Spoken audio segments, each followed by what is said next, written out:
Welcome back to the Business Forum Show. I'm Kevin Hunter with Dave Ford, and our guests on the show today are from the Canine Search Midwest organization. You can find them on the web at caninesearchmidwest.org. And seated across from me, Brian Benson, the operations officer. We also have Sarah Messner, the secretary-treasurer from the organization, and Denise Schultz, the training officer. So welcome to the show, all of you. Thank you. So, Brian, let's start with you. And what does it mean being the operations officer with Canine Search Midwest? Well, I guess I'm the map geek of the organization. I set up training problems. Mm-hmm. We train every weekend, Mm-hmm. or almost every weekend, and I'm the guy who, along with a couple other folks who are equally map geekish, we set up problems. We put hiders out in the field. We set up search areas so that I talk to each of the dog handlers Mm-hmm. about how they want to search. I pay attention to the wind. Mm-hmm. A lot of times we're using a small area in a local park, Mm-hmm. and we need to steer clear of horse trails and bike trails and all kinds of things. So that's mostly what I'm doing. I'm really in charge of making sure everybody has the training opportunity every weekend that they need. Mm-hmm. Now, when you're talking about setting up the area and you're kind of the map geek and whatnot, we're talking about training scenarios for dogs who Correct. potentially would be looking for people. Right. We are an organization that is we train handler and dog teams for live scent, for cadaver scenting, for trailing, to find people. Mm-hmm. Obviously, cadaver is not live people, but most of our handlers are off-leash, live scent, area search dog teams, and we're setting up problems for them to find the person that's hiding out in the field. Mm-hmm. Now, Sarah, talk about your role a little bit with the organization. And I understand you also have a dog. You're one of the dog teams, correct? Yes, I am. I have an 8-month German Shepherd puppy, and so Mhm. it's been fun training him and learning, all the wisdom that the rest of my team has. As far as my role as secretary and treasurer, we have meetings ever so often just to go through new business and old Mhm. business, discuss things that come up, maybe talking about our bylaws. As far as treasurer, I just man the checkbook, make sure that everything balances as it should, and any small expenditures that people may have, they give me a call, and I can make the decision to approve it or not. So, Now, you mentioned that your dog is 8 months old. yes. So is it ever too early to start training a dog in a search and rescue type mission? No, I brought him to the first training I could as soon as I picked him up at 8 weeks old. So, Really? Yep, and we've been going strong ever since. So what things do you start with a 8-week-old puppy? What do you start teaching him? The first training we went to was mostly socialization with the other dogs on the team, and then we do what we call runaways. So someone taunts him with a ball, which is his favorite thing in the world, and they run with it and Mhm. hide, and he makes a beeline for them and goes and find them, and then we have a big party, as Mhm. we say. So it's fun. Okay. Well, so what level of training is your dog at now after starting at 8 weeks and 8 months old now? We're still doing runaways. They're a bit more complicated. People hide in fields or behind walls, and we also started adding the indication, which is what the dogs do to us as handlers, saying that they found the person. And so Nico does an active indication, and he'll jump up on me and saying Mhm. that I found something, you have to go see it. And so that's where we're at right now. Well, we were at the last day of the state fair, and we saw, I wasn't, when you were talking about indication, I remember them saying that, and the dog coming to you and jumping on you to tell you that it had picked up scent wherever it had just gone. So talk about the importance of that, because the dog doesn't just do this once, but keeps continuing going back and coming back and giving you an indication to let you know that you're headed in the right direction. Yeah, Denise may be able to speak to this a little more than myself, just because Nico is so new at it, and he only has actually trained with the indication a few times.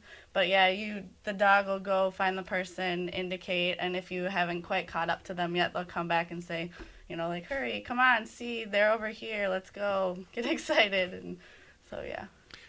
I'm wondering how much of that potentially is natural that dogs have. And the reason why I'm asking the question is I'm aware of a video on YouTube of where a German a home was on fire, and the family dog, the German Shepherd, ran. It was a couple miles out to the main road, but ran out to the main road and waited until a patrol officer showed up. Then the dog runs all the way down this dirt road to where the house is, and when the cop gets there, the dog runs back to the road, waits for the fire truck to come, runs back to the house with the fire truck and tail, and then heads back to the road and waits. And this dog apparently did this 3 times, bringing people back to the house each time.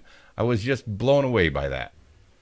Go ahead, Denise. Yeah, I read that story too. And in my mind, of course, because it was a German Shepherd, that doesn't surprise me one bit. They've got an extra little bit of thought process, I believe. But our dogs are, the search dogs that are on our team, it's not breed specific, it's handler preference. You look for that drive. And that's an important thing because not every dog that goes into search training makes it as a search dog. But yeah, we try as trainers and handlers to take the dog's natural inclination, which is to hunt, and move that to our purpose, which is to hunt for people. And any dog can go and find somebody, but we work our dogs both scent specific and what we call general, because if you're in a situation where you're looking for more than one person, you don't want to scent that dog off one person. They're going to walk right by everybody else. So we train them both ways. The area search dogs, Sarah's dog is in training for area search, work off leash. And so that's why that indication is so important. They can go off and find them and then just keep on going, doing whatever they want to. A lot of the training is to get them to focus on the human scent and not chase deer or, react to other dogs. So socialization is very important. But arriving at that end point where the dog can reliably go in, not just find scent, but find the person themselves, make that verification, come back, hit me, and run back and forth. Their job is to create that, to bring us together, basically, is how one trainer put it, is to get the indication and have them reliably keep going back and forth until I can actually lay hands on the subject. So, and that's a long journey. It takes at least a couple of years to get a dog to that point. Sure. And then our team requires national certification. There are no state standards for search dogs at this point.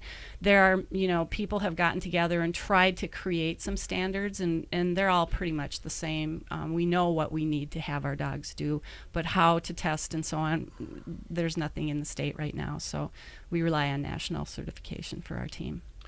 So now one of the questions I have in working with law enforcement, and sometimes there can be multiple agencies involved in and let's just take a crime situation. There can be multiple agencies involved in a situation. How do you work with all of that interesting, whether it's called politics or what you want to call it, with all of that, and still be able to get your job done as a dog handler in a situation like that? Well, one of our requirements is to take some of the NIMS courses, the Incident Command through FEMA, and the reason for that is because we have to understand our role. We're in there as another tool. We're not running the search. Sure. And we take great pains to work within the incident command structure when we're working at a search, because it's so hard to keep everything straight to begin with. Anybody that's been in a situation like that knows it's pandemonium no matter how organized you try to make it.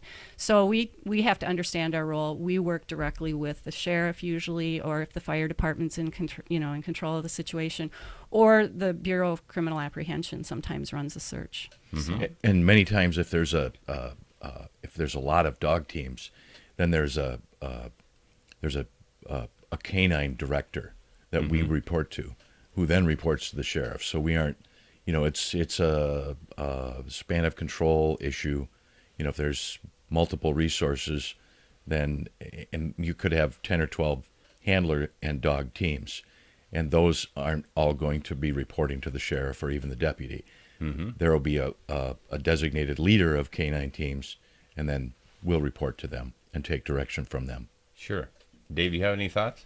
I just think it's interesting as I'm listening to all that, how much time and energy that they put into training the dogs to get the dogs to where they want to be, and how I relate that to business owners and employees. And most often times when business owners have employees that aren't doing the things that they want them to do, the large reason for it is they've never been trained, and they should take some tips from dog trainers and how much time and energy that they spend training the animals to get them to operate the way they want them to operate, and how rewarding it is when they do.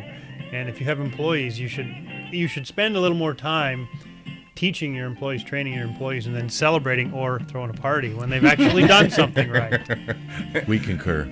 Yes. So this isn't rocket science. No, it's not.